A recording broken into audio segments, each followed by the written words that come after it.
1, 2, 3, 4. I told you so.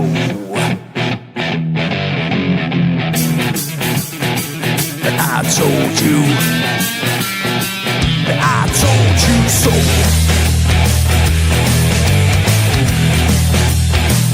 I told you.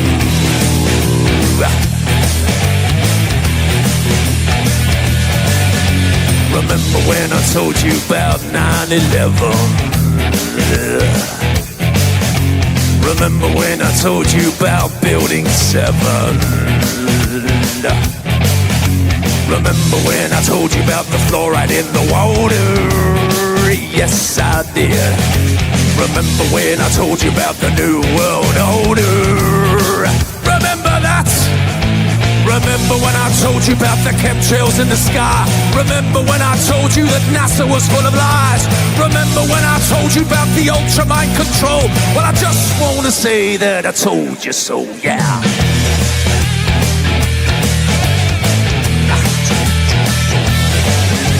Remember when I told you about 432 hertz, that is, and what 440 can do to you?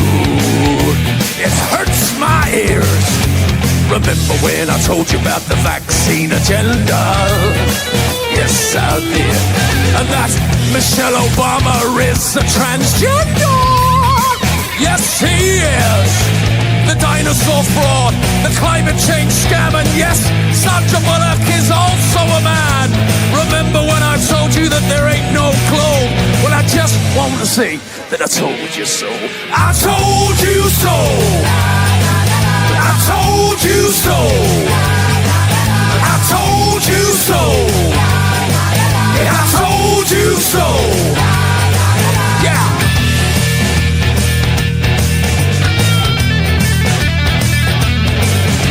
Remember when I told you about the TV flicker rate?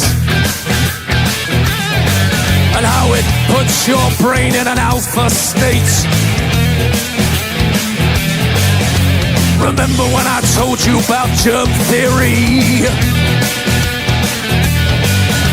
Remember when I told you about gravity?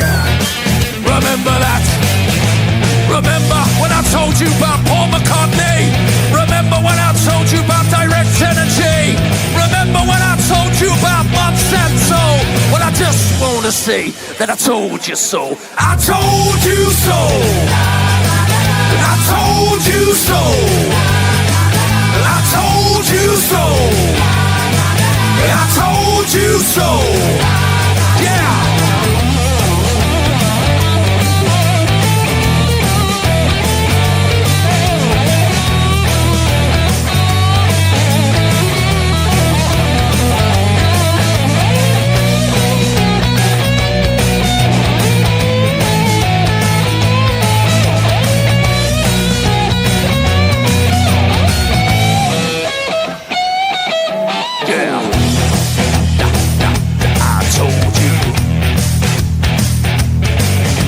Remember when I told you about the mainstream media?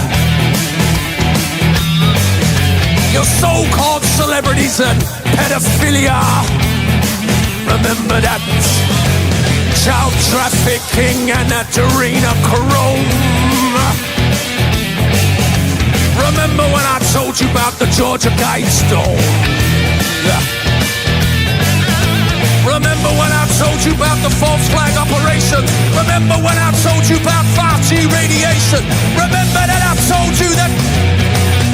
Well, I just want to say that I told you so. I told you so. I told you so. I told you so. Yeah, I told you so. Yeah. But you didn't listen.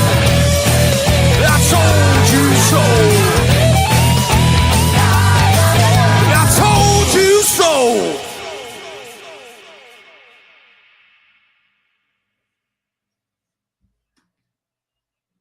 Hey, everybody. Good afternoon. Thought I'd mix it up a little bit today. I'm Ann Vandersteel, and welcome to a special double feature edition of my show, Steel News. Today's program exploring two of the most critical backgrounds in America, the fight for our children, the fight for our republic. In the first half of our show, we're going to turn to Florida, where parents, grandparents, and concerned citizens are definitely pushing back against what has been infiltrated in our schools: graphic sexual content, AI-driven data harvesting, political indoctrination, and a system that's increasingly treating parents as obstacles instead of partners.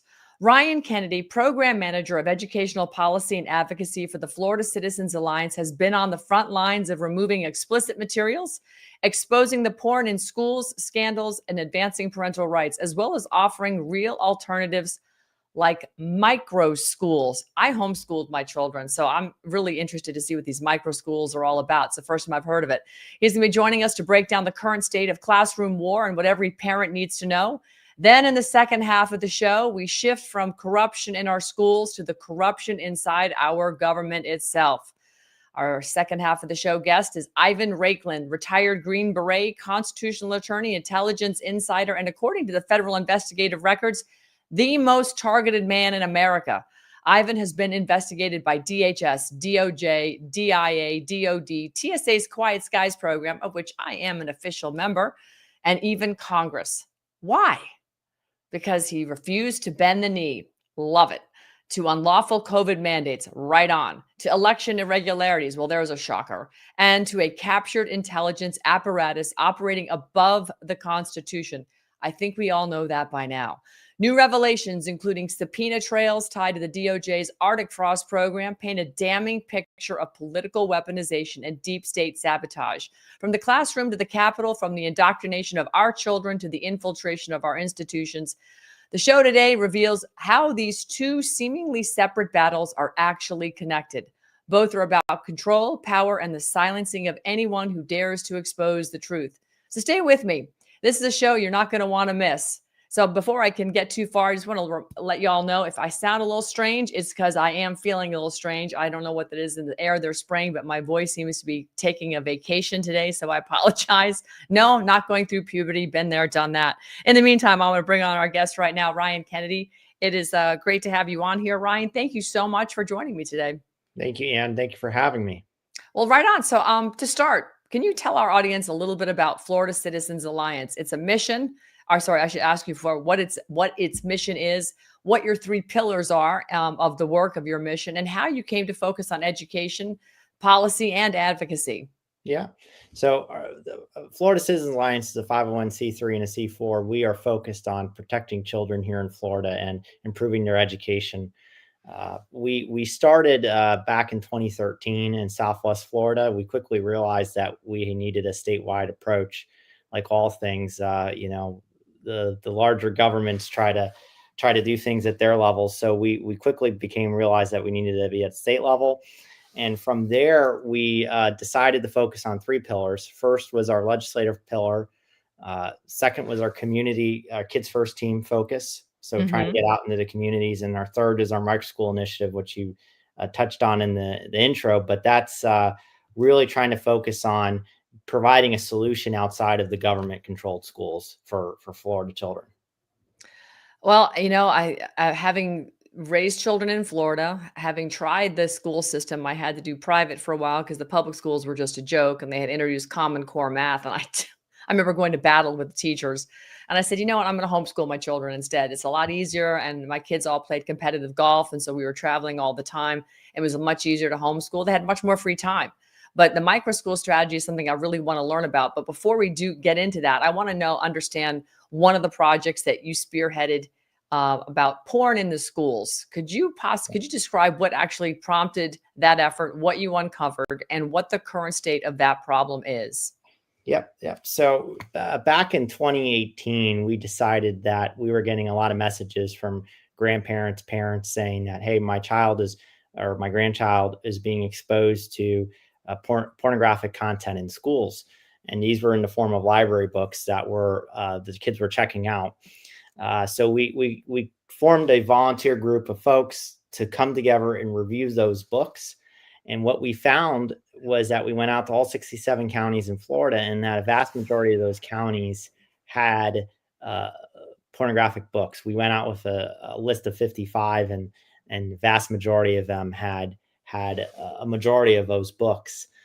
Some of them now has become famous. If you think of, what happened in Virginia, for example, that was kind of where the lid was blown out, and folks like Glenn Beck and some of the other national speakers have really put a shine light on it. But what we still have is a series of books and counties across the state of Florida that really aren't complying with state law. We've done a great job over the past couple of years to pass some good state laws related to these books and trying to remove, pornographic content. And these districts are still not complying. Famously, Hillsborough County, Broward County are just some of the two biggest. Palm Beach County is another one. Yeah. And what we've done is we're now trying to go back to the legislative body and get another bill in to close this loophole, to create consistency across the counties. And eventually it will save taxpayer money, because we won't have to worry about all these book objection processes, because it will be very clear from the get-go. Great. That school districts cannot put this material in schools in the first place. I can't even believe you have to wage this battle, and it's going to take it's taking as long as it is. It's so insane. I mean, the obscenity of it all. And I'm just shocked that we've actually arrived here right now, that this is where we are with, worrying about sending your kids to school. It used to be when you worried about sending your kids to school, was little Johnny going to eat the lunch they provided, and now, thanks to Michelle Obama, we got, I think we got, zombified from the school food program. I don't think she did anything to help that. And obesity and everything is at an all-time high for children. I mean, it's really a shame, the state of our education system. And it's so important. I mean, this was, President Trump's, one of his pillar initiatives was to put Linda McMahon in the Department of Education, and said, you'll know, Linda, when you did a good job when you're out of a job, right? And we still haven't seen the full dismantling of the Department of Education. So it does come down to the states to do this. And Florida Citizens Alliance is really a critical component of that, because you all are standing up for parents' rights and for the benefit of the children. So in that vein, talking about legislative sessions, because in January, the Tallahassee reconvenes, our organization is going to be up there. We're tackling child protective services. But FLCA's legislative agenda includes items such as requiring parental opt-in for AI content in schools, transparent school grades, and allowing parents to review and object to textbooks. Could you walk us through those key items and why they matter? And you can start in any order you want, but if you want to start off with AI content, the opt-in piece, I think that's pretty critical, because AI is on everybody's mind these days. Yep. Yeah. AI is huge. I was just at a conference last week, and they were talking about a group of state leaders from all different states across the country.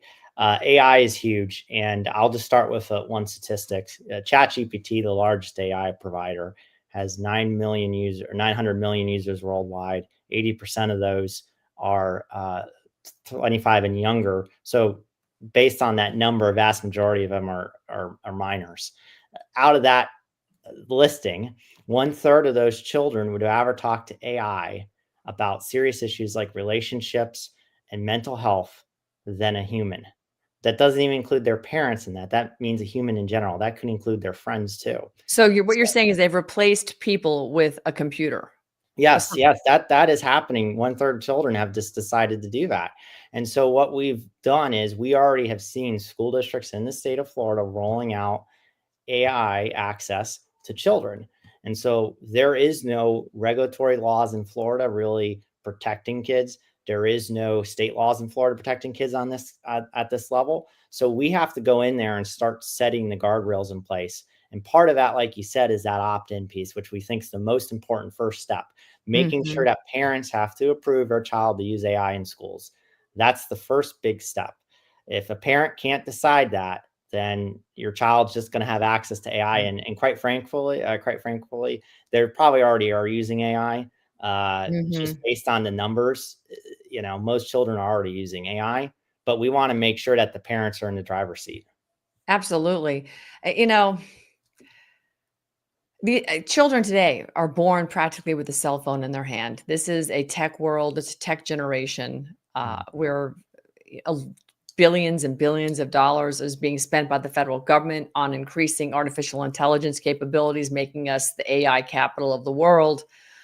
There's fights over land and water all over this country right now because of these massive buildings they have to build in order to do the AI processing. Just that alone is erupted in, land grabs and eminent domain, all kinds of ugliness all over our country, and in areas where they really can't afford to remove the water and give it up for just AI content and computer processing.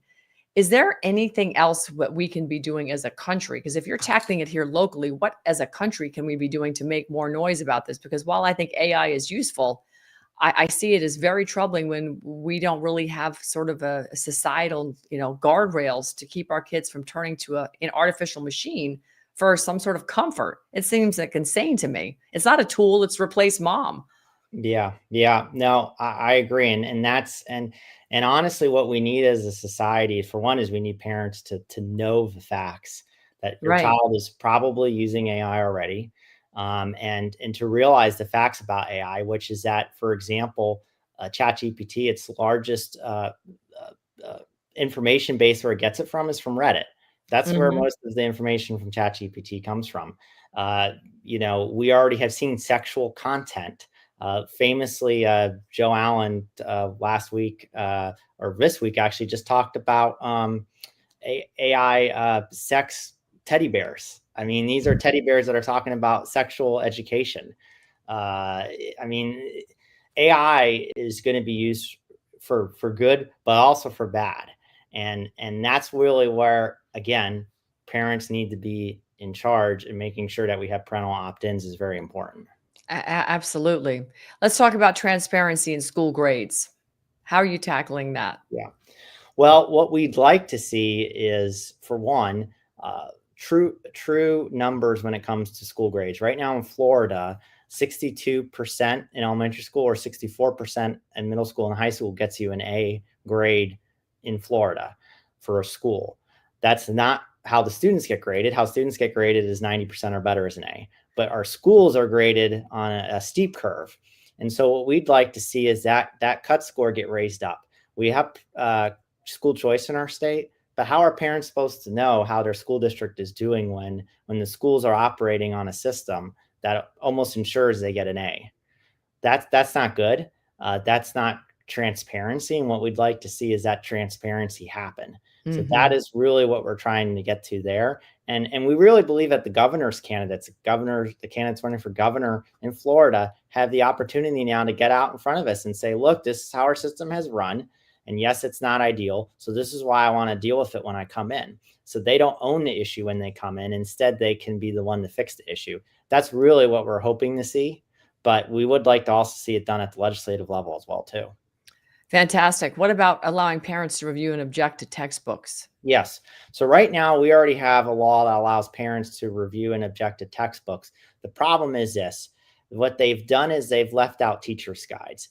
And the reason why that is so important is because teachers' guides have a lot of supplemental materials within it. They also talk a lot about how to structure your lesson. And they bring in all these different content pieces outside of what the regular textbook does. And so teachers' guides are very important to be able to make sure that what is being taught in a school and in a classroom aligns with what the standards are. These teachers' guides are not for public review, but the regular textbooks are. This is such a simple fix, but it's something that the textbook companies really don't want to give out. They say, oh, well, we don't want to give away test results. But the easiest way to do that is just do it as an appendix. Don't let that test results, put it at the end of the textbook, and don't let that part be shown. That's very easy to do. We believe, though, that this is all, again, part of this transparency. Parents need to be the ones in the driver's seat, and they need to know what's going on. And how are they supposed to know what's going on when they can't see a teacher's guide? Great question. I recall doing a parent-teacher conference. This is years ago when Common Core first came out. And I asked the teacher to teach me Common Core math because I couldn't understand it. I mean, I was actually a good math student for a long time. I went through calculus, even in my junior year in high school. I was always like 1 year ahead in math. And I said to the lady, I said, you understand this makes no sense. Like, you're making this way more complicated than it needs to be. Long division does not have to be all this gobbledygook.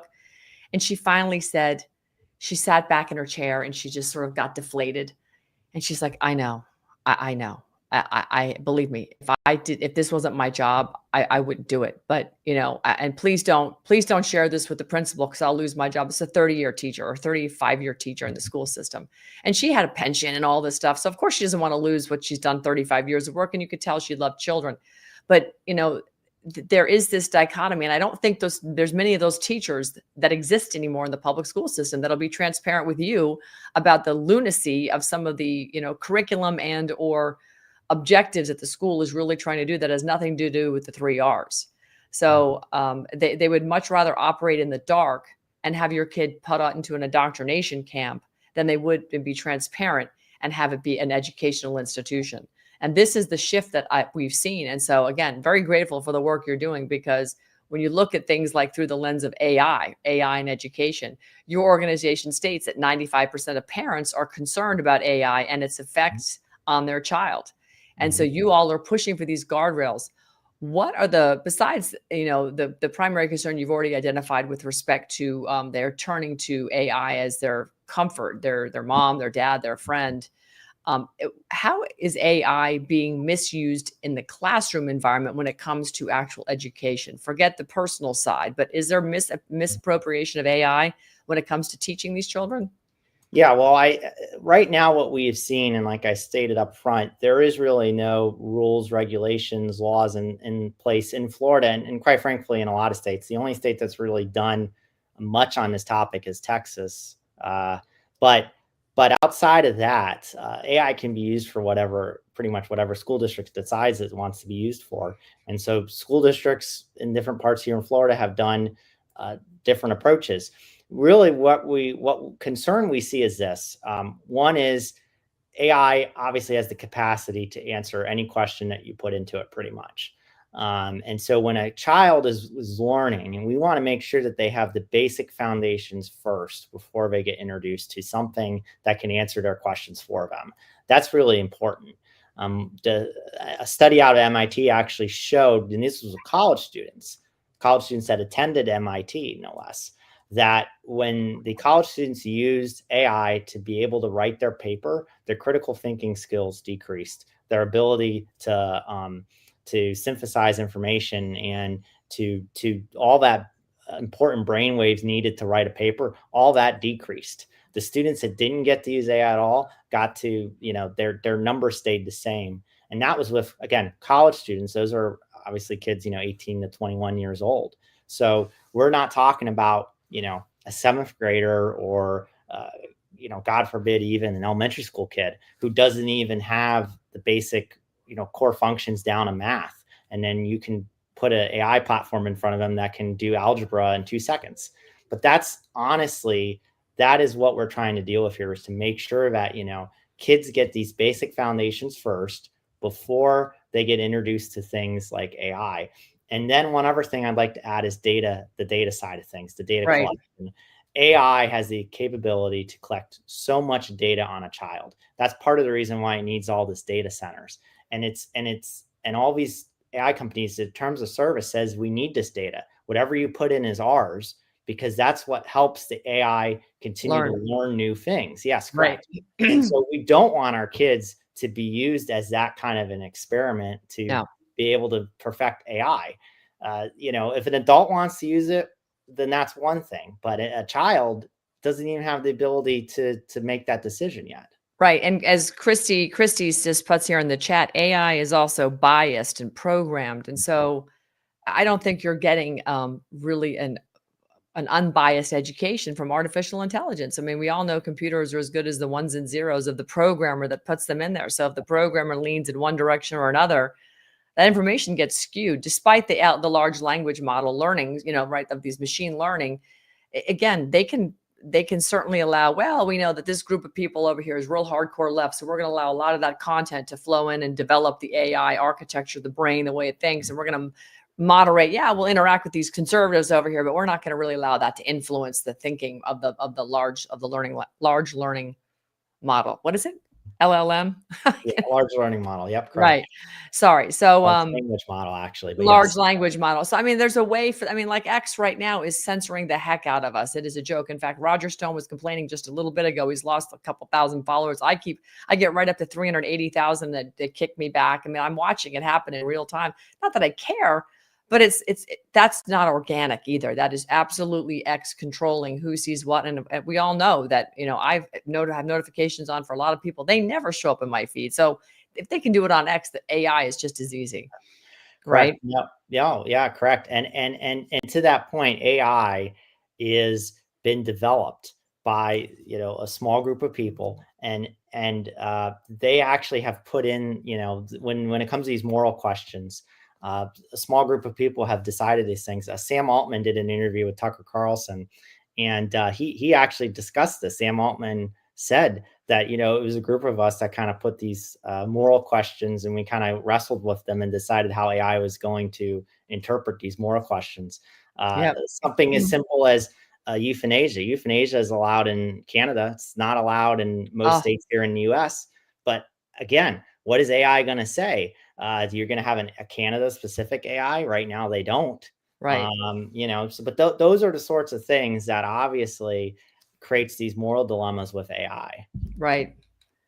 Wow. Well, as you'll see here, Mario Cicado, forgive me if Saucedo. I'm sorry, Mario. I don't mean to butcher your last name. End the child abuse, leave the children alone. And Gary Weber says, I've been screaming my lungs out that AI will be the downfall of all mankind. Wow. And I don't know what this person means by 64, damn it. But consistency. Anyhow, I'm going through the chat right now, trying to keep up here. Action over talk. Absolutely, Lady A360. We really appreciate that. Okay. And Lady 360 also says AI hallucinates as well. Correct. Yeah. Yeah. That's Yeah, actually. it's true. I've seen him quote, like, I'll talk about the president or something, and it brings up Biden. I'm like, no, Biden's not the president. Oh, that's right. Thanks for correcting me. What? Yeah. Yeah. That's actually a major issue. I was talking with some lawyers within the legal field. AI has made up fake case law. It will actually fabricate cases that never actually ever happened. Not even ones that were wrong, but create all whole cases that were not even true. Wow. Wow. Okay. Yeah. So, because AI primarily, these algorithms are set up to keep you engaged. And so that is part of what it wants to keep you engaged. So AI naturally will try to tell you what you want to hear. Yeah. Yeah, absolutely. Well, that's it. That's really interesting. That's really interesting. I bet who was it that was, Kim Kardashian flunked her law exam. And I guess it was, maybe she was using AI to study the law and she thought she would pass the bar. Was it Kim Kardashian? I think it was. Yeah, Anyway, I don't keep up with the Kardashians, but I read it somewhere and I had a laugh because, she was using AI and I was like, yeah, she clearly is not clued in onto AI is not foolproof. It's definitely not that. All right. One of the solutions that FLCA promotes are these microschools and other non-traditional education options. Can you explain what a microschool is and how that model works in Florida? And what advantages you believe it brings compared to traditional public schooling? Yeah. Well, a microschool is actually a terminology that we use to mean a grouping of things. It could be a one-room schoolhouse, could be a co-op, but really, what a microschool does in Florida is it uses our homeschool laws here in Florida, and that's actually a great thing because our homeschool laws are very loose. You said you're homeschooled your kids, so pretty much homeschool parents have a lot of flexibility to do what they see best fit for their kids. Right. And so these microschools act underneath that law, but what they are is a place for those parents to be parent led, and then the parents can come together and have their kids in one room to teach that curriculum. So what we have done is we help these parents. We come alongside them. We have ambassadors. We call them ambassadors, but they're consultants that help parents start these schools. And so we help walk them through how to fundraise, how to create a curriculum, how to get a code of conduct, those sorts of things put together. And then it's parent led. So a lot of times the parents are the ones teaching their children, but it's a grouping of children. And so there's the community aspect, there's the classical education aspect, but then there's also the Western civilizational worldview, the Christian religion aspect to it as well. And so you're getting kids to be able to be taught the things that you as a parent see best fit. I think that's the most important thing. And so we help parents come alongside. We've helped over 600 families across the state of Florida. We have 20 plus schools currently. Wow. And we hope to do, double that this upcoming year. And so that's really what we're working on. And we think that's the long-term approach because, we need to try to meet parents where they're at and meet kids where they're at. So we need to engage with the government-run schools. However, the ultimate destination is for parents to be in charge of their kids' education. And 100%. we think this microschool program is the way to do that. 100%. So, Ryan, there is a broader ideological battle at play, obviously, with concerns about the indoctrination that we're seeing in our schools rather than education, which has been an ongoing issue all the way through to the universities. How does FLCA approach the cultural dimension of education? In other words, the moral, civic, and family values aspects. And how do you guys respond to critics who argue that this is partisan or religious in nature? Well, one of the things that we've always done, and again, I've stressed it multiple times here, but is parents, right? And what the parents see best for their kids. And so we've never advocated that one particular religious denomination or whatnot. What we've said, though, is that parents need to be in charge of their kids' education. And so what we've done is we've tried to encourage parents. We've fought for parental rights in school. We've fought for parental rights in the medical sphere, within the microschool initiative that we're doing now.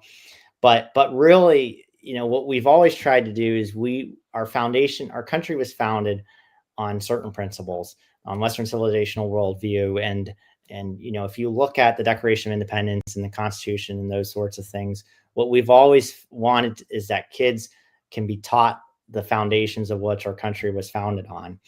And so we've tried to equip parents to be able to do that. We've tried to help, again, hopefully get the public schools to come along, government schools to come along as well. But again, ultimately, it's really the parents. We believe it's the parents' number one job to educate their child. Without a doubt. Without a doubt, it is the parents' number one job to educate their child. When you look at threats, right? What do you guys see as the biggest threat? Because from where I'm sitting, I think the education system is the biggest threat out there. It's bigger than ISIS and Al Qaeda and the people that have come across the border. Because unfortunately, the people that have been miseducated think that it's okay to have this flood of illegals and that we should pay for them to be here because they're, quotes, less fortunate. And they've done no research onto who these people are and how they're going to assimilate and what that's going to do to a first world nation. And we're just diluting the quality of life for everybody without being judicious with who we bring in. So education, in my opinion, is the biggest threat in this country. So what are the biggest threats that your organization or you see on the horizon over the next 2 to 5 years in the K through 12 education in Florida? And how is your organization FLCA preparing to counter that or counter those threats? Yeah. Well, I think the number one thing is what we've already talked about is AI, actually, because AI has the capacity to really influence children. Children are not, like I kind of stated earlier, are not discerning enough to be able to determine false from reality or fact from fiction. And so that's why we believe that AI is one of the emerging threats. The other issue that we're still fighting, and again, we've talked about this, is the sexual content in schools. Kids, they have been, the establishment has been trying to, and I don't just mean establishment Republican, I mean establishment within education system, have been trying to indoctrinate our kids on sexual content for many decades now. Right. And it only became known relatively recently what was going on. And what we found is that even though we pass all these laws, even though we try to get these things in, they still try to find a way around it. So I think those are the two big areas. And AI honestly will probably help them be able to indoctrinate a little bit more if we don't step in and say AI can't be doing that, because it has the ability to really do that. It's one thing to say it and to, pass laws or statutes or write it in the teacher handbook. It's another thing to police it in the classroom. And that's where the families really have to be dialed in. I know you all do a lot of events. So I'm going to put some stuff up on the screen here. But finally, Ryan, how can our listeners plug into the work that you all are doing? Because I think it's incredibly important. And Florida's blessed to have your organization. Your Florida Citizens Alliance is phenomenal. So how can they plug into your work? Can they support, volunteer? How can they stay informed? And what's the key initiative you'd like them to jump into now? Yep. So you can go to our website, goflca.org. That is where our hub is for all of our information. I would encourage you to sign up for our newsletters and our action alerts. We have an action alert system. So when bills are coming through the legislative process, we alert you when that is happening. We actually just sent out an action alert yesterday morning about they're trying to redo this now through the NDAA, this preemption to try to make sure there's no regulation at state level on AI. So we just sent that out recently. Wow. Yesterday. So if you guys sign up, you'll be able to see those. And our upcoming event actually this March is going to be in our gala is with Ali Bestaki and Kevin Sorbo. Yeah. Kevin Sorbo, obviously former Hollywood actor, now turned doing his own thing. I know he and his wife, Sam. Yeah, they're great people. And she's a big homeschool proponent. She's fantastic. And Ali Bestaki actually has been going around doing a lot of Turning Point USA events after the tragic assassination of Charlie Kirk. So, you know, we are trying really hard to get the message out there to parents. So highly encourage you to go to our website, follow us on social media, and attend one of our upcoming events. Fantastic. So this event is 2026, March 11, 5 to 9. It's at it's in Naples, Florida, at the Gray Oaks Country Club. Oh, how fantastic. Yep. Wonderful. All right. Well, I certainly appreciate you joining me today. Ryan, thank you so much. I think the work you're doing is fantastic. And if folks want to follow you on X, they can catch you where? Yep. It's Ryan Kennedy 63 is on X, or you can just look up Florida Citizens Alliance on social media. That is also a way you can find us.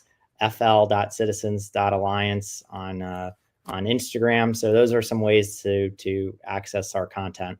Okay, fantastic. Thank you so much, Ryan, for coming by. I appreciate you. Great. Thank you, Ann. Cheers. Say hi to Keith for me. Yep, I will. All right. Folks, we got Ivan Raiklin coming up right after this quick break, so don't go anywhere. I think you're going to enjoy this. Guest has the distinction of being investigated by the Biden administration more than President Trump, if you can imagine that, from the Biden's DOJ to the January 6th committee. Why? For putting America first and wanting honest transparency in our government. That's why they've been out to get him. Now we've got new revelations about Arctic frost. And a new piece by the Daily Caller today saying that whistleblowers are way ahead of Trump's DOJ on telling us about a bigger scandal than Watergate, of course. That is Biden's FBI's Arctic frost probe, which, of course, became Special Counsel Jack Smith's 2020 election case against President Donald Trump. So our next guest, Ivan Raiklin, is that individual who's been targeted more than even President Trump. His name is all over these documents and these subpoenas, and specifically Arctic frost I want to get into. But Ivan, welcome back to the show. Great to see you. We've got a lot to unpack today because a lot of overlapping things that are all sort of interconnected. Great to see you. Johnson and John Thune denounced me. Sir, oh, maybe it was Schumer. Mr. Raskin, would you like to answer that question about if you still want civil war conditions? Is that what you're driving to? Sir? Congressman Massey, why do you think Chris LaCivita doesn't want you to release the Epstein files? What's up with that? And why is he trying to take you out in the primary? We have all paid a price for our support of Donald Trump. We've lost jobs, we've lost friends, we've had family turn our backs on us. We've been spit on in public, we've been harassed online. We've had our social media accounts deleted, and we were willing to pay that price for Donald Trump because in return we were promised simple things: transparency, accountability, a draining of the swamp, an end to the corruption in this country, and a promise that the corrupt people and the criminals would be held accountable for their crimes against us and their crimes against Donald Trump. This bullshit about nothing to see here around the Epstein list. This is not part of the deal. This isn't Trump, you don't just get to decide what we receive now, because guess what, motherfucker? It wasn't us who said there was a list. It wasn't the people saying that corrupt, powerful people were abusing children and that there was blackmail. Donald Trump said that. Donald Trump said those things existed. Donald Trump said there would be accountability for these things. Donald Trump's cabinet said these things. Pam Bondi, Dan Bongino, Kash Patel, you told us there was evil things afoot and that you would get to the bottom of them. These are not our ideas. These are what you promised us. And if you don't deliver, then you don't get our support. We support you because you were with us. We are standing 10 toes down on principle and our integrity and our morals. And if we can't have some fucking justice for fucking pedos, for just some fucking pedos, if we can't fucking lock up some corrupt pedos, then all this is for nothing. If you can't lock up some pedos and protect children, then I have zero faith that you are going to lock up any criminals that have done far worse of extorting our country, robbing us blind, selling our secrets to foreign governments, being bought off by foreign governments. Everybody with 2 brain cells is out there, all the investigative journalists. There is enough evidence out there that links Jeffrey Epstein to Mossad and Israel, and Israel's crimes against the United States. That's what this hinges on. Pull that pin and get it over with already. You cannot gaslight us. You cannot blow smoke up our ass like we are CNN viewers. We are smarter than that. That's why we gave you our support, Donald Trump. So you either get the fuck off your ass, fire Pam Bondi, because that mistake and that ship has fucking sailed. She has failed us. She lied to us either when she said there were fucking evidence of fucking Jeffrey Epstein and his pedo crimes, or she's lying to us now. Either way, she's lied and now she has to go. Dan Bongino, swing them fucking nuts, son, and stand 10 toes deep on principle. Walk. If they don't fucking send her packing, walk. And to the next AG, you don't get to say the same shit. You fucking deliver. And it's not just a fucking list. We don't want a fucking list. We want investigations, and then the evidence brought forth, and then accountability. That's what we want. Unless you bring us that transparency of evidence and an investigation, you can't just tell us there's nothing to fucking see here. We are not idiots. That is what the American people demand. And you don't get to tell us what we want. We're telling you what we want. This government represents us. We gave Donald Trump our support because he supported what we want. Time to deliver, motherfuckers. And there is no way we are backing off of this shit. No fucking way. Transparency, accountability, and drain this fucking swamp. And you start with the pedos. And you know, it'd be nice if you could throw a wood chipper in there. Give us one, you know, we've put in a lot of effort. We, the people, have put in a lot of effort. We have made sacrifices in our business, in our everyday lives, in our personal lives. And it's time to fucking be repaid for our sacrifices. And that is transparency and accountability. Good luck to you all. Long live this beautiful republic. Whoo! Talk about turning up the heat. Yeah, we are. We're going to turn up the heat now in this next segment because we're going to turn the fight inside of our American government. And yeah, joining me now is someone who has lived that battle from the inside out. Ivan Raiklin is a retired Green Beret commander, constitutional attorney, intelligence instructor, and a national security analyst. But he's also something else. He's the most investigated man in America, more investigated, in fact, than President Trump, according to the records we now have. From the Biden DOJ to the Department of Homeland Security to the J6 committee to the secret subpoenas tied to special counsel Jack Smith, Ivan's name appears across investigations that were never publicly disclosed until whistleblowers and congressional releases brought them to light. Why? Because he refused to bend the knee.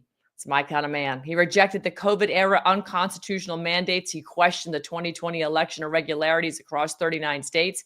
He publicly challenged intelligence abuses and the Fedsurrection narrative. and he traced the internal sabotage networks, political, corporate, foreign, surrounding President Trump. So now we're going to take a deep dive into the Arctic frost probe, the America-only political realignment that he's out pushing, the deep state infiltration, foreign influence operations, and the roadmap Ivan believes is necessary to restore the republic. Buckle up, folks, because if you thought the artist known as Jess was crass, get ready, because Ivan Raiklin is on deck. Ivan, it is great to have you here. Thank you so much for joining us today on Steel News with me. That introduction was absolutely fantastic, and I'll say this, that gentleman right there, the artist Jess, I think is his name. Yeah.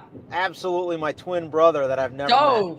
Woo! I love that guy. I mean, first of all, he really, he's like everybody. We've all been giving President Trump a chance, but He gets you it. and he him articulates what the Senate unfiltered. Now, I'm a little bit more polite sometimes and diplomatic, where I don't use as many expletives when I'm on different shows. But depending on the show, that is exactly what the thought process, the emotions, the rationale behind like where we are right now. And I forecasted this back on January 6th when that CNN reporter came up to me and said, if we don't see public hangings 12 months from now, will you be disappointed? He asked me. Mm-hmm. I paused and thought, will I be disappointed? America will be apoplectically furious if that doesn't happen. And that right there, that rhetoric that you just played, that is only going to escalate with every minute that there isn't a deep state arrest. I get it. They got 30 days to release the Epstein files. No, every single day, that rhetoric is going to go hotter and hotter and hotter.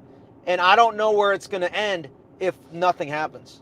So, this is what's been in my craw for a while, these Epstein files, because we didn't throw the first stone. Pam Bondi came out and cast that first stone about the Epstein files. And the next thing you know, when we were all asking, okay, she's like, well, it's on my desk. And then, no, we don't have everything. And, I've been to the FBI and I have a truckload of it. It's like, do you have it? Don't you have it? Are you going to show it? Will you not show it? It has been such a shit show, Ivan. And it was really unforced errors because we were all about closing the border, right? And protecting our children. We didn't even we were pissed off about Epstein, but we didn't bring it up. Like that wasn't our lead in. And that isn't why we elected President Trump, but they threw it out there and then they took it away. And then they made fun of us for asking about it. Well, wait a minute. You guys offered it. And then you blamed MAGA and you called us panicans. And now you're blaming the Democrats. The messaging for that whole thing is such a bad look for this administration. Who do you lay that at the feet of? Great question. You just teed that out perfectly. At some point in time, everybody listening has to kind of do some self-reflection and ask yourself, if you are in the shoes of President Trump, how many times can you blame your staff for inaction? How many times can you blame Ray that you appointed 4 years of tyranny that he was behind and complicit in? How many John Bolton for being a traitor that Donald Trump appointed? How many times can you? I mean, the list goes on infinitely. Mm-hmm. We have to call it out just like the artist Jess did. These are decisions and actions and inactions at the feet of Donald J. Trump. And so that's where we're at. We can't blame the staff for 5 years. Well, to that point, Ivan, I mean, the first Trump administration, we all knew President Trump wasn't part of the political machinery. And so it was easy to understand that he had to learn what the hell was really going on in there before he could figure out how deep the swamp was. And I think how many months and years and a half a decade in is it going to take for you're right. At this point now, and I believe with Kash Patel and Dan Bongino making millions of dollars on podcasts and writing books about government gangsters and explaining it all in great detail, and all of the millions of people around the country that dove in as anons and public facing citizen journalists that have dug up the research on the election integrity. We have all the evidence.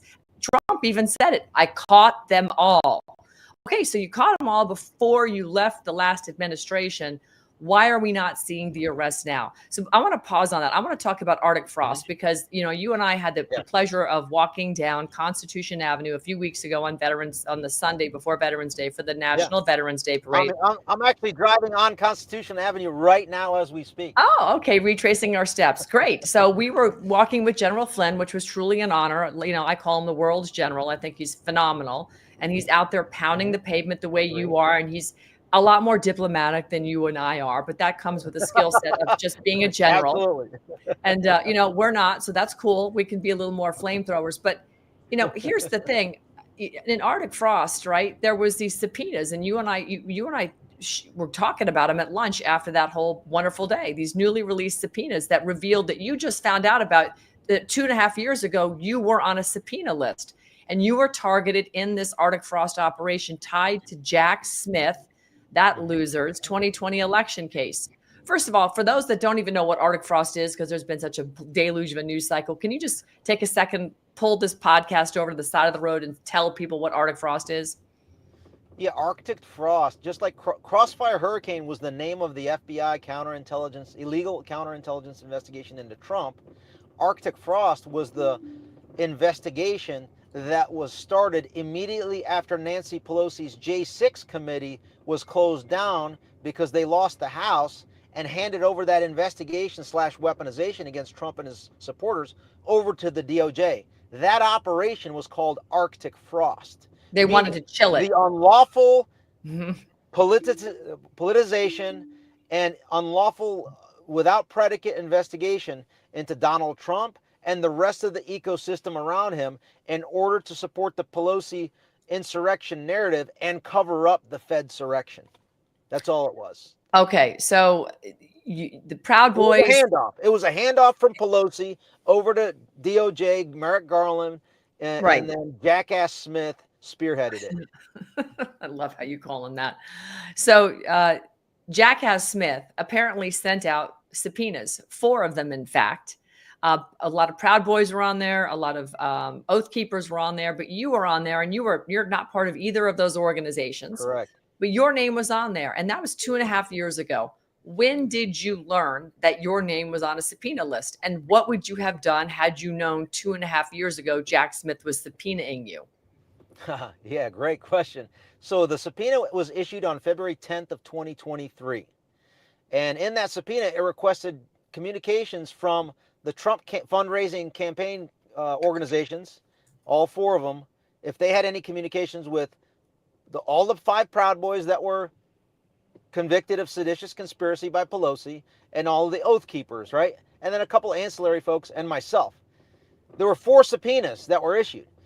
Again, February 10th of 2023, and the required response was by, I think, February 23rd, of a couple weeks of 2023. That is the clearest indication that it was a handoff from Pelosi's Fedsurrection cover-up crew, headed up by Benny Thompson and Liz Cheney, right?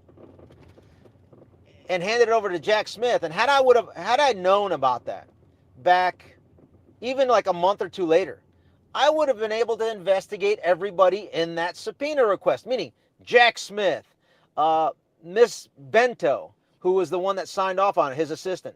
And then you had the clerk of court here in D.C., which was, what's her name?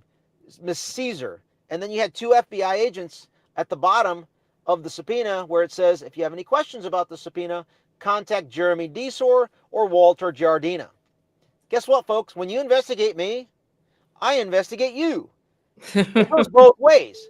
You find me the man, I find you the crime. Well, knowing about the subpoena, I would have known the 3 men that you found for me and the 2 women you found for me that were on that subpoena, so that I could find a crime on them, their family, their neighbors, their associates, their colleagues, every single, like from birth, every millisecond of their life to the time that I found out about it, and all of their movements, I would have scrutinized with a fine-tooth comb. And I have quite the network and relationships to do at least as much investigating into them as they do into me, because the technology is there for me to be able to scrutinize every digital molecule that they leave. Damn. But guess what? I didn't know about it. And guess who should have told me about it? Considering I've been a very loyal Trump supporter, a surrogate, an advisor. In 2020, I was on Veterans for Trump. I was on the I was fundraising a little bit for him as well. But no, the betrayal began at that point in time when Susie Wiles and Chris LaCivita, who ran those political organizations, fundraising organizations, failed to notify me, failed to notify anybody on that subpoena list, failed to notify even our attorneys that there was a subpoena out, so that it would, from one perspective, if it was a political decision, which they made in order to not disclose it, that's fine and dandy. But the political decision, what it ultimately does, the second and third order effects of not disclosing that, it doesn't allow people like me to go scorched earth against Jackass Smith. Right. And all of them, because I have the knowledge, network, expertise, relationships. I know people in every single government institution, okay, that I've known for decades, that I can leverage lawfully to be able to ensure that those investigating are staying within their legal authorities constitutionally, because they look over their backs. Short of that, they're going to continue to weaponize. And so, in essence, I'd like to say that the reason why Donald Trump is winless, along with Todd Blanche, in every single case practically, except for the Florida one of the reasons is because I didn't even know that I was being subpoenaed. I would have gone completely and pivoted and said, you know what? Hey, Deep State, for now, I'm going to put a pause on you, 1,500 scum. I'm going to focus my life on 5 individuals. Right. So do you feel like this would have had a major impact had you known you were on this list? I mean, when you look at this list of the Oath Keepers and Proud Boys and Third Amendment Praetorians, you're the only one who's not part of any of those groups, right? And a lot of these guys are still dealing with issues from, lack of getting the proper pardon, or they're still being persecuted. So how would you have refocused this? I mean, you said you would have changed it from 1,500 to what, 5? What do you think you could have accomplished? I mean, do you think we would see a different outcome right now, I guess is the question. I do think so, Ann, because at the end of the day, I'm retired. I can spend my time however I want it, 18 hours a day, and I can mobilize volunteers, etc., people that want to scrutinize the actions of our government. At the end of the day, I'm just a watchdog, right? Right. And so if you duty. If you send the Rottweiler to the doorsteps of every movement of Jackass Smith, because now it's personal, you're damn well sure I'm going to find something on him. Or let's just say something, I will guarantee something will be found, okay? And so that would have taken him off the map, and they would have had to move things around and shuffle things around a little bit and degrade the deep state already back then. Got it. I wouldn't have done anything to disrupt their investigation, okay? Because that would have been obstruction, right? I follow the rules, right? I follow the law, even though they don't. There's enough space for us to operate lawfully to make sure that we body check all of them. And that's the space that I operate in.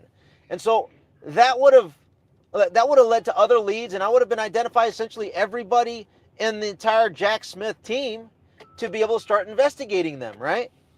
And that would have caused some pain for folks, because many of them, like when I go into somebody and deep dive into them, 99% of the time I find dirt on them, okay? And then that becomes uncomfortable for them. That's like giving the man, I'll find the crime kind of mentality. It's the same thing that they do. Right. I can do the same thing. Exactly. They already did the find Ivan Raiklin and find the crime, but I'm undefeated because I live a clean life. I am completely undefeated. I stopped all of them pre-indictment on everything.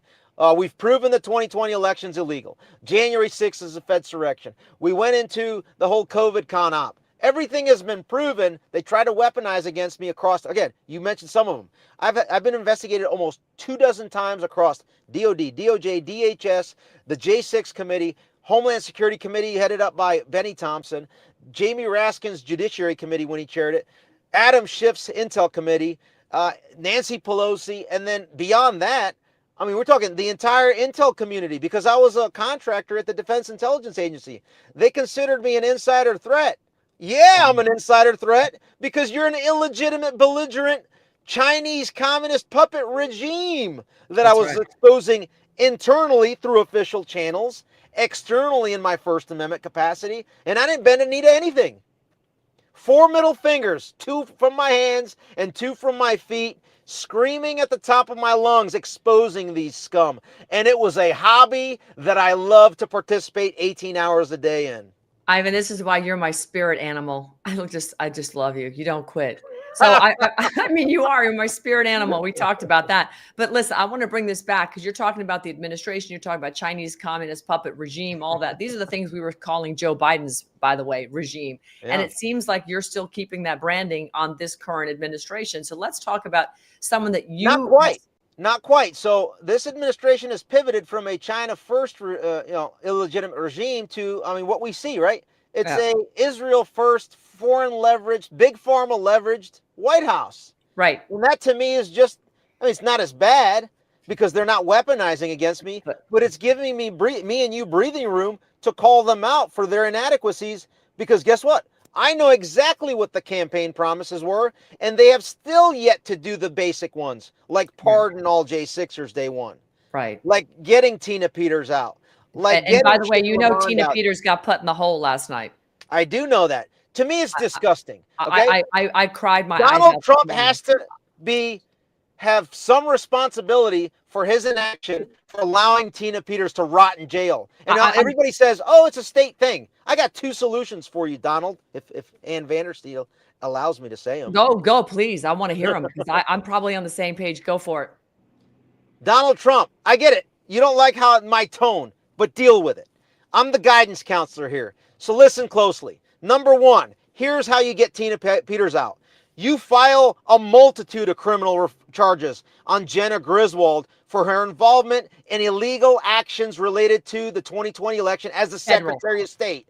Immediately, within 1 second of that being filed, you order Gayadiz Saralta, the director of the federal marshals, to muster up all 4,000 of his federal marshals to conduct a raid at 2 or 3 in the morning tonight. Onto Colorado's prison, where she is held in the hole at the shoe to extract her. And if they push back, if there's any sort of escalation of force by Colorado, that must be considered as an insurrectionist move. And that is when you mobilize all federal assets across the entire executive branch to include any military that is in Colorado Springs, in Denver, to mobilize to quell that insurrectionist Colorado failureship as you extract Tina Peters to be a federal witness against Jenna Griswold and you crush them. There's no more filing of motions here. You do it. There is now an opportunity for legal, moral, ethical, kinetic actions to conduct business and accomplish your campaign promises. I couldn't agree more. I could not agree more. This is a gold star mother who protected the integrity of that election and at great expense, right? She's lost her husband. I'd be happy to lead the task force. I know, Ivan. I believe me. There's go into mission planning. We'd go into isolation for the next 6 hours. It would take 6 hours to war game mission analysis, task purpose, give the necessary orders, directives, then deploy immediately on the next military. We would do the mission planning on the flight over as we then figure out where everyone's going to be, do PCIs, pre-combat inspections, pre-combat checks, radio, have a PACE plan, radio, medical, movement, everything. Yeah. And then give out the order to everybody, and then I'll put my Special Forces Lieutenant Colonel hat on, and we go ahead and extract Tina Peters. Yeah. It needs to be done. Look, President Trump has got the biggest bullhorn right now on the planet.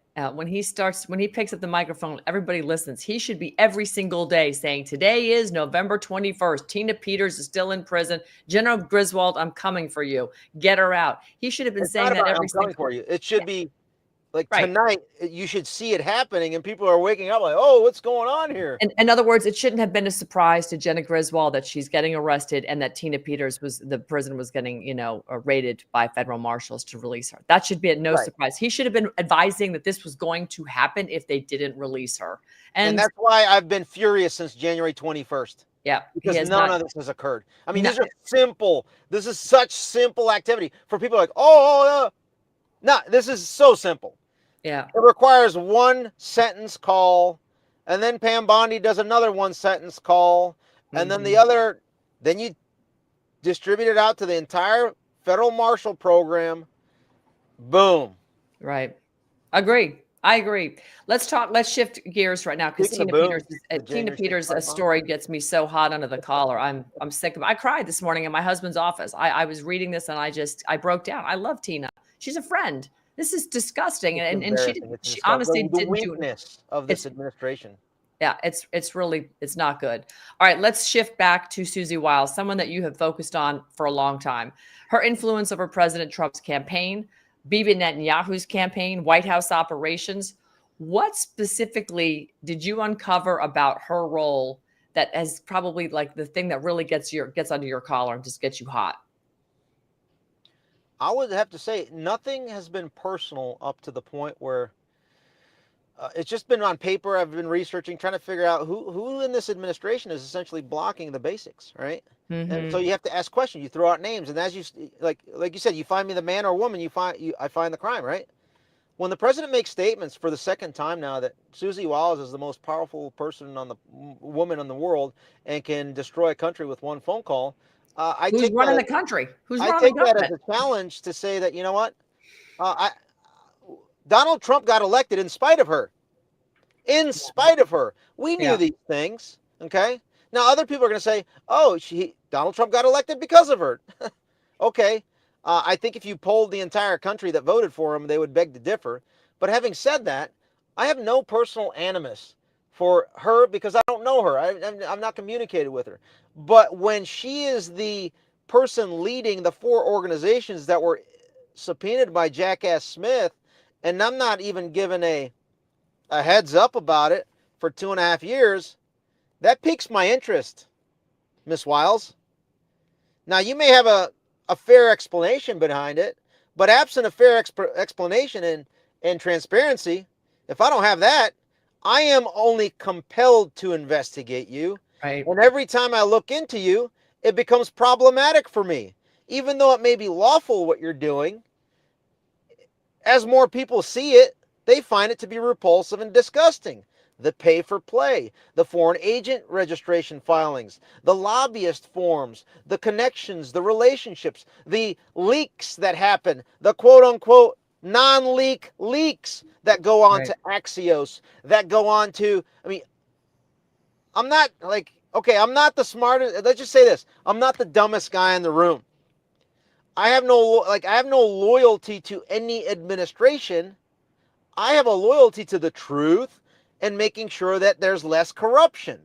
That's all I care about. So if I see anybody slow walking accountability, you're in my crosshairs.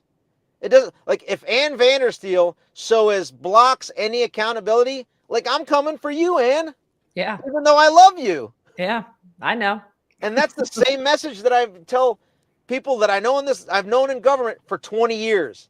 I said, if I sense that you are in any way, shape, or form involved in, say, for example, Crossfire Hurricane or Arctic Frost, you now just went from being my friend, colleague, someone I have professional respect for, and I flipped the switch. Okay. Yeah. And I want people to hold me to the same standard. Absolutely. It's called civic duty, Ivan. Guess what? I have a leg to stand on because they've already done that investigation of me. Amen. And nothing, undefeated. Okay?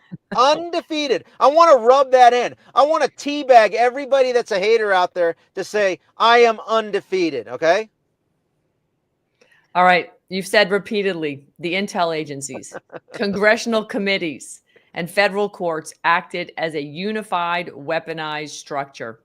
what's the pattern of behavior that convinced you that all this was coordinated? It's kind of a rhetorical question, but we're talking about the entire apparatus here, right? We're talking about the legislative branch, the judicial branch, the intelligence branch. First of all, the intelligence branch shouldn't even exist, really. It's not even a thing in the Constitution. We have a military, so you can, I guess, chunk it up there. But what makes you really believe that this is truly a coordinated effort?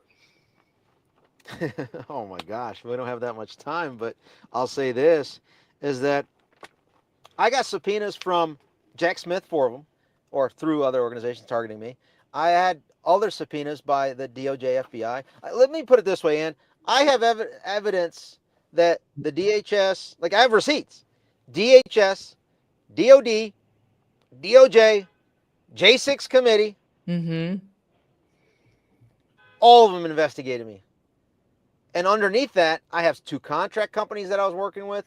Let me list them all. Within the Department of Defense, Office of Secretary of Defense, Counterintel and Security. Fort Belvoir, 902nd Counterintelligence, Criminal Investigation Division. My U.S. Army Reserve Unit, twice. My, let's see here, the 2 contract companies, Defense Threat Reduction Agency, the Defense Intelligence Agency, okay? That's just on the DOD side of things that I know of, okay? Now let's move on to DHS.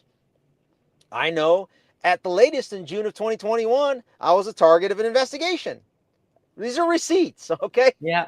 From there, I was placed on the Quiet Skies program, which you're very intimately familiar with. You beat me to that. You beat me to the punch on that one. I did. I was put on it in May of 21. Yeah, I did. The thing is, the difference between the reason why people say I'm more investigated than Donald Trump is because it was only the DOJ that went after Donald Trump. I was in the intel community and the Department of Defense, Army, right, through that component. So I had the intel community coming after me. Not only did the J6 committee and DOJ go after Trump, but like they mentioned my name. I'm in Jack Smith's indictment as the first thing in the sequence of events that in their fact pattern to go after Trump was my Operation Penscard tweet. Right. That the J6 committee mentioned in the 3rd hearing that Jack Smith pulled in his indictment of Donald Trump through Jack Smith, right? So J6 committee, proof. DOD, I just mentioned. DOJ, the Joint Terrorism Task Force, the Washington Field Office, the DC, looks like I got to move here. The Washington Field Office, the headquarters, National Security Division of the Department of Justice, National Security Branch of the FBI, okay? And so we had all those, Northern Virginia Joint Terrorism Task Force. All of them were investigating me, okay? And it was coordinated about why? Because I know that they were coordinating, communicating with the Criminal Investigation Division of the Department of Defense, Department of Army. I got receipts.